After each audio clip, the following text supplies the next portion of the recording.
technical mass. I'm your host, Sean Donahue. On today's episode, we'll continue the trend about Windows XP end of life.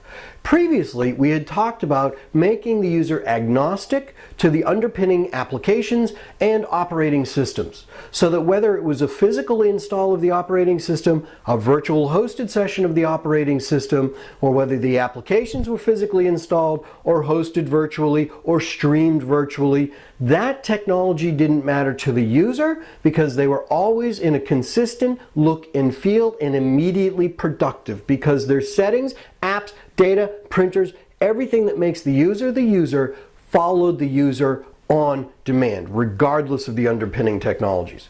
So the key to happy users is consistency. And while consistency is good, compliance for IT is critical, because with the introduction of all of these different delivery technologies, let's face it, it's not always appropriate for our users to have access to every IT service imaginable. If we have a user who is on a tablet device and tends to roam around unsecured environments, they shouldn't have access to sensitive or critical applications. It's critical for IT to deliver the right IT services at the right time to the right endpoint devices in the right locations, in the right operating systems, or based on Wi-Fi access point, network location, or any number of contextual criteria settings that we in IT can control. Let me play out this scenario for you, because if you think about healthcare and you think about a hospital, they're probably one of the most technically diverse environments with their computer on wheels, their iPads, their bring your own, their laptops, and they're also the most mobile workforce because they go from hallway to hallway, patient room to patient room into other areas of the hospital. So if you think about a doctor, and a doctor starts his day at a desktop computer, okay? Let's say it's Windows 7, amen? He's in his desktop, he's working away, no problem. Workspace virtualization allows all of his settings to stream down on demand as he requires them. Instead of actually loading the entire login or profile from yesteryear, like an AppV package, his settings, configurations, and customizations, and everything that makes him a person stream in on demand as well. Login times can go from 5 minutes in some cases down to 10 seconds because it's lean, it's streaming on demand. So he starts his day on his desktop running Windows 7. And then the doctor goes mobile and he goes to a laptop, and on that laptop he accesses an electronic health records application and he accesses sensitive patient data. Well, that's okay because he's in the recovery room with his patient. Not a problem. He should have access to that information.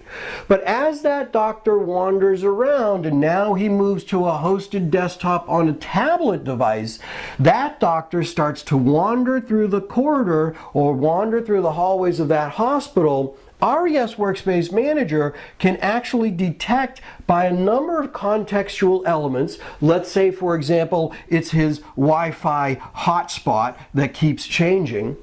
Identifying that and saying, hey, listen, wait a minute here, doc. We see that you're moving down the hallway, changing Wi-Fi hotspots, and you're moving into the commissary or the cafeteria, which is not a secured location. So based on that information, we're going to remove your access on the fly to your electronic health record application. And when you get to the cafeteria, we'll light up other apps, your email and your Facebook accessibility, because you're on your break and you're on your own time. That's fine. We change the services to fit the current real-time context of that user. And as the doctor finishes up his break, he starts changing Wi-Fi hotspot location again. He starts going back to the patient corridor. Then yes, we can light up the electronic health records application for him again, keeping it as the right services to the right users at the right context and at the right moment of time, tailoring their desktop experience for them, keeping the compliancy IT needs. But it's critical, and I urge you to look at this. It's critical when looking at these solutions. You need to keep it simple. I'm not going to put in the last S. I've always found that offensive. Keep it simple. You want lightweight architecture. You don't want to introduce a solution to a problem that's a bigger problem than the original problem. So keep it simple. A lightweight architecture, a single management console. You want a unified database. You want all of the features and functionalities, but you want to be able to stand it up with literally a next finish install. If you can't solve it immediately and with these key elements, then you haven't solved anything. You've introduced a new problem to you. And you want the robust reporting and auditing in these solutions to keep vendor compliance or software asset management compliance with the applications you're using. That's one way to keep compliancy in the hands of IT, but keep consistency in the hands of the user.